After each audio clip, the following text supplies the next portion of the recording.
Okay, hi everybody. Hi. Okay, so to start my devotion, I almost started this with a poem, but I realized I was going to run out of time, so I was like, okay, let's just cut that out. So instead, I'm going to start with a question for you guys. I just want you to raise your hand if you've ever been hurt by someone, like not just physically, like emotionally, like if you've been hurt, like through their feelings. So all of us. And then if you know, like, why this happened, like, wait, keep your hands up. If you've been hurt, keep your hands up. And then if you know why this happened, keep your hands up. Like, if you know, like, exactly why, like, God let that hurt happen in your life. A lot of hands went down. So the truth is, we've all been let down, and sometimes we know why. There's been times in my life I've been let down, and, like, I kind of know why. And I'm not about to give a devotion with all the answers to why we've been hurt before, but I want to give kind of an example of how I've been hurt and, well, not like how I've been hurt, but like how, like what God has taught me through that hurt, so that just kind of to give you guys some hope. Like if you're hurting, just to encourage you that God uses that hurt. So what I'm going to be talking about is things that God has taught me about his love, even through the hurt that I've experienced. And I think it's important I know it's important to understand God's love because we, like humans, naturally have this craving for relationships and love. And my favorite analogy of all time is the God-shaped hole in our hearts. And we have this longing, this craving for a relationship. And that causes us to seek relationships with other people. But the problem is that other people let us down. And non-believers, they agree that we seek relationships, we seek love. And I'm not just talking about like romantic relationships. I'm talking about like, with your family and with your friends, even like how you feel about yourself. Because at the end of the day, our identity comes from our relationships, a big part of that. And that determines like the relationships that we have, and then the identity that we draw from that determines a lot of things like our character and our mindset and our actions. And then from that, our motivations and how we spend our free time, how we spend our money. But like I said, every relationship is gonna fail us in some way. And we all know this. There's only one relationship that is worth tirelessly seeking, and that's God. This love satisfies every desire in our hearts, and he knows us through and through, and he loves us not because of who we are or anything that we could do. He loves us despite who we are, and he loves us because of who he is. Our whole existence as believers, it hinges on our understanding of God's love, because if we don't understand his love for us, we can't display that love for others. So that's kind of like why I'm going to be talking about what I'm talking about. So if you have your Bibles, if you could turn to Deuteronomy 32 is where I'm going to be speaking from today. And while you guys are turning there to Deuteronomy 32, I just want to give like some context. So this is like at the end of like God's dictated like, the first 5 books of the Bible to Moses. And at the end of it, he's like, okay, the last thing I want you to write down is this song. So Deuteronomy 32 is like, it's like the relationship of God and his people, his chosen people Israel, in the form of, it's like a love song. And just like to give some like explanation of this, or like what the song is about, in the chapter before, in Deuteronomy 31:19, God's talking to Moses, and he says, now therefore write this song and teach it to the people of Israel. Put it in their mouths that this song may be a witness for me against the people of Israel. So I think it's really interesting and important to note that this says a witness against the people of Israel. This isn't a witness for them. Like, yeah, they did some good things, so I think we're okay. It's a witness against them. It's like, it's showing how they didn't measure up. And as we're going to see, and we're going to like go through the song, and like I'll explain it more obviously, but it talks about how Israel failed, and the people of God failed to uphold their end of this covenant relationship. So that's just some context for that. So let's look at Deuteronomy 32. I'm not even gonna read the first couple chapters or first couple verses because I'm afraid I'm gonna run out of time. So I'm just gonna like summarize it. So 1 through 9 is kind of like a summary of the whole like chapter. It kind of like goes through it, and then it goes into it in greater detail like after that. But like the first like 4 verses, it's like it's all joyful. It's talking about nature, and it's talking about the goodness of God and like stuff like that. But then there's a shift in verses kind of 5 through like 5 and 6 mostly. And this is foreshadowing Israel's failure, like I said, to uphold this commitment. And that's a terrible love song. Like, that's a terrible thing to listen to, and that's not encouraging. But in verse 9, you see that like there is actually something good in this song. Can somebody volunteer to read verse 9 and read it? But the Lord's portion is his people, Jacob his allotted heritage. Thank you. So that's kind of like the culmination of the first couple verses, and it's gonna like go into that more. But that's like, it's like, yeah, Israel is terrible. Like the nation of Israel, like the people of God, they suck. But God is part of their story. God's part of that song, and I'm gonna talk about this more. But it's just kind of showing that it's just like a preview of how like God's the only good part about our story. So in verse 10, it starts going into it in more detail. So like this song is like I said, it's like divided into a love song, basically, kind of. And it's like separated into a couple sections. So like verses 10 through 14 is like the first like happy section. So this is where like if it was a love song, it's, like God found his people Israel. Like he rescued them when they were like, in the land of Egypt, and he came to them. And this is like even before Israel was in Egypt, like he came to his people and he reaches out to them. So it's this language of like love, and it's all joyful, and it's talking about God's luxurious care and his love for his people. In verse 14, the last line is, you drank foaming wine made from the blood of the grape. And that's just like one of the many things that God uses, or that God's like talking about, that he used to bless his people. So it's just showing his care and his love and this like amazing relationship that he had with his people. And it's also cool, and I think it's worth noting that God doesn't just give Israel the necessary things. He also gives him these extras and things that you don't need. Like it talks about the fat of lambs and curds from the herd and the very finest of the wheat, not just any wheat, the finest of the wheat. It's like God blesses us in ways that like we don't even understand. I think that's just really important to understand about that. In verse 15 though, there's another shift. So the next section would be verses like 15 through 33 basically. And it starts talking about how the people of Israel kind of turn away from God and they desert him. So can I have a volunteer to read verse 15? Kendall, do you want to read that? Just Shushan grew fat and kicked.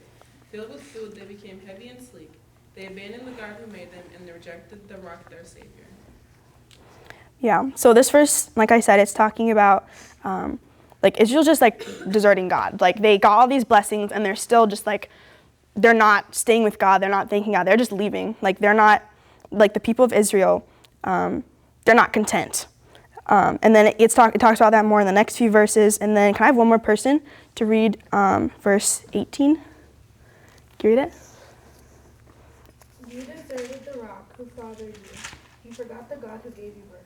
Thank you. This verse is like, I feel like to me, like this stands out so much, and I think it kind of summarizes this section because like it sounds so heartbroken. God's like, he sounds so heartbroken. He's like, in my version it's a little bit different, but it says you forgot the God who gave you birth, and like that's so hard. Like being forgotten by somebody who you spent so much time and commitment in this relationship with, and they just left. It's just language of heartbreak and rejection and the pain. And I think we can all relate to that to some extent.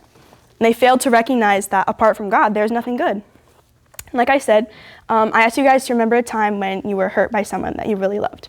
And before I go on, I want to point out that when I'm talking about like how our experience of like pain and emotions can like help us understand how God feels about like sin and how it's just really like, this barrier in our relationship with him. But I just want to like point out that like our experiences of emotions, like it can't compare to the way like God feels about things, because like we're finite and he's not. So I don't want to say like, yeah, God felt disappointed in us necessarily, because I just want to be careful, and I don't want to say something that like isn't quite true about him. But I do know that the emotions that we feel are portraits of how God feels about things. And the fact that he's given us these emotions and given us these experiences, they're meant to teach us something about him. So the pain that we feel is like, it's kind of an echo of the way that God feels when we sin, because that's breaking our commitment to him, and like we're just leaving our relationship with him. And this pain, like the pain that you can think of if I ask you to think of a time that you were hurt, that is an echo of the way that God regards our wandering hearts. But the chapter doesn't end here. The story doesn't end here. There is hope. So the next section after verse 33, it starts in verse 34, and it goes kind of to the end of the song in verse 43. And there's this shift. Oh, wait, no, sorry, I skipped ahead. Actually, just kidding. In verse 26, there's this shift, and God is still talking about his anger about sin, his wrath on sin. But instead of being angry at his people, like, you deserted me, he starts being angry at the nations that distracted his people. And I think that's where I would start feeling hope, if I'm the people of Israel, and we kind of are, right, by extension, this applies to us.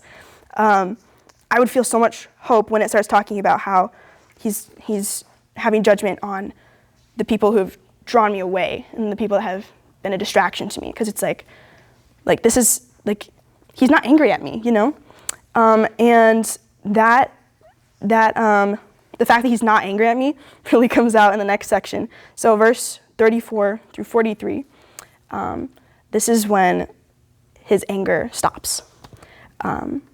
So I'm not going to read it because, like I said, I don't want to run out of time, but I'll read a couple verses. So in verse 39, it says, "See now that I, even I, am he, and there is no God beside me.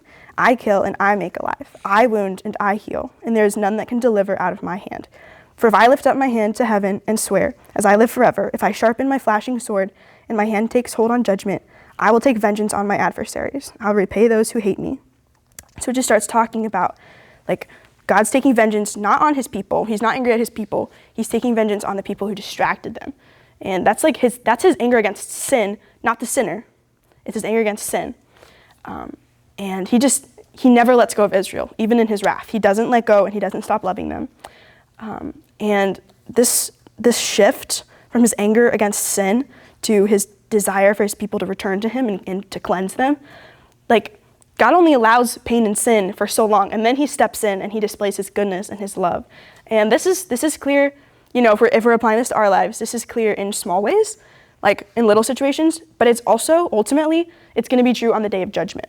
And even if we don't see the end of pain and sin in our lives, it's not the end of the story. And there's going to be a time when there's no more pain, and there's no more sadness, and there's no more tears.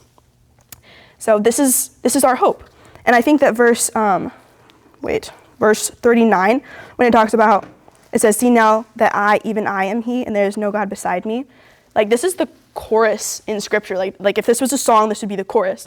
That it's all only ever God. And it's just it's so powerful because it's saying that God loves the people that rejected him. And then in verse 43, it says, actually, can I have somebody read verse 43? Who's it going to be? I can do it. Okay. Okay.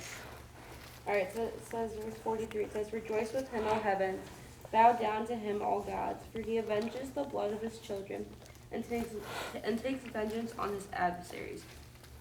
He repays those who hate him and cleanses his people's land." Thanks. So this verse, it's just kind of at the end of the song, after talking about the goodness of God, it starts talking about rejoicing and the goodness of God, the love of God, the fact that he still loves us even after we've left him, and the fact that he still chooses to pursue us even after we've deserted him. That's the goodness of God, and that's what leads us to rejoice. And it leads all creation to rejoice. It says, "Rejoice with him, O heavens, bow down with him, O gods." Not all gods, as in there's other gods, but the rest of, or the earlier portions of the chapter talked about how Israel chased after idols, and it's saying God's greater than all of that. All the things that we have in our lives that we try to chase, God's above all of that. So we see this is reconciliation, right? But I think it's really, really important to know that Israel never really repented. There wasn't a time in the song that was God's people realized that they messed up and they came back and they said sorry and God forgave them. Israel never repented and returned to God, her lover, of his own will, not because of anything that we did or anything that we are. Like I said, despite who we are, Jesus chose to cleanse his people and bring them back to himself. We're going to turn to Hosea now. So Hosea is a book of the Bible that I had no idea even existed, really. And then I was talking about it this summer. And just for some context, Hosea is basically a book where God uses a metaphor to teach his people Israel how they cheat on him, like we've just been talking about in verse 32. They chase idols and they chase other good things, and they desert him who gave them life. So in Hosea 2, verse 8, I'll let you guys turn there. I'll read it real quick. It says, and she did not know, this is talking about Israel. Israel's the she, and then the I is God, obviously.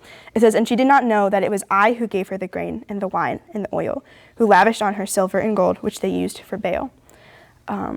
So like in Deuteronomy 32, God has blessed his people. He's given them so many good things and so many blessings, but they still turn away from him, and they still fail to recognize that their only good is him. Their only happiness comes from him. And we see that it says she did not know that it was I. So she's Israel. They've left. They've rejected him. They've rejected his heart. And something that's almost as harsh, in my opinion, is they've forgotten him. They've forgotten her lover. But later in the same chapter, in verse 13, it says, I will punish her for the feast days of the Baals when she burnt offerings to them and adorned herself with rings and jewelry and went after her lovers and forgot me, declares the Lord. But then after talking about his anger, he starts talking about how he still loves her regardless. In verse 14 it says, and behold, I will allure her and bring her into the wilderness and speak tenderly to her. And there I will give her vineyards, and I'll make the valley of Angkor a door of hope. And there she shall answer in the days of her youth, as at the time when she came out of the land of Egypt. So she deserted him. And like I said, this is talking about us. This is an extension of, or we are an extension of Israel. And in Hosea, we're the extension of this woman. We are rejecting God. And every time we sin, that's us rejecting God. But he still loves us. And it's not because we repented. It's not because we chose to come back to him. It's just because of who he is. He still just loves us anyway. And then, so in the same chapter, verse 19, Hosea 2, verse 19, it says, and I'll betroth you to me forever. So God's talking to Israel. He's talking to the people of God. He says, I'll betroth you to me forever. I'll betroth you to me in a life in righteousness and in justice, in steadfast love and in mercy. I'll betroth you to me in faithfulness, and you shall know the Lord. This she is the same person as in chapter 2, which is us. And this is love and reconciliation. And it's not because of us. It's because of him. It's because of God, just his character. He chose to love us even though we were sinful. He chose to chase us and to change our hearts so that we have a way of being in a relationship with him. So, God's promise of love and reconciliation in Hosea and then back in Deuteronomy, it wasn't really ever, it didn't seem to be fulfilled. It never seemed to be fulfilled. There was a long time of, silence, like we know, between the Old Testament and the New Testament. And it was just Israel's just in a cycle when they have faith in God for a while and they're following his rules for a while, and then something happens, they, a foreign country comes and they are around these idols and pagan gods and stuff, and then they idolize things again. They have other idols and they chase other things. And they're just in this cycle. And I think this is a cycle that I can relate to. It's faith for a while, and then I find something that I idolize more than God. But there is a fulfillment to this promise, even though it didn't come for about 1,600 years. So one more place that I want you to turn is 1 Corinthians 10. I don't think I even put a bookmark in here, so give me a second.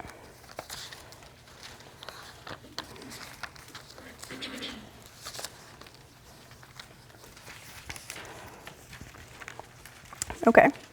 Can somebody read the first 4 verses? Vicky, Kayla, you want to read it? So 1 Corinthians 10, verse 1 through 4? Mm-hmm. All right, got you. All right. I don't want you to forget, dear brothers and sisters, about our ancestors in the wilderness long ago. All of them were guided by a cloud that moved ahead of them, and all of them walked through the sea on dry ground. In In the cloud and in the sea, all of them were baptized as followers of Moses. All of them ate the same spiritual food, and all of them drank the same spiritual water, for they drank from the spiritual rock that traveled with them, and that rock was Christ. That rock was Christ, guys. He's the fulfillment of this promise that has been made through the whole Old Testament, through all the scriptures. He's the one who we have to be in relationship with. He's the one whose love is actually the fulfillment for us. He's the fulfillment of the promises. He's the fulfillment and the one who can satisfy this ache that we have in our hearts naturally.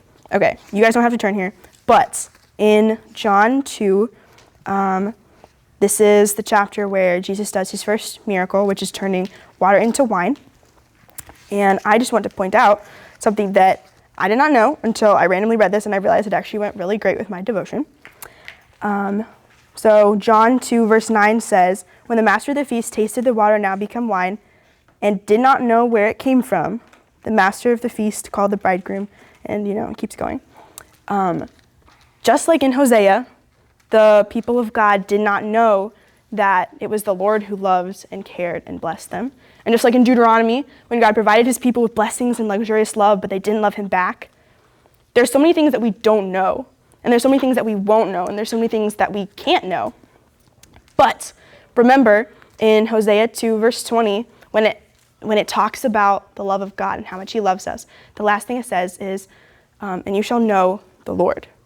So even when there's things in our life that we just don't know, there's one thing that we do know, and that's our relationship with God and his character, and that's the point.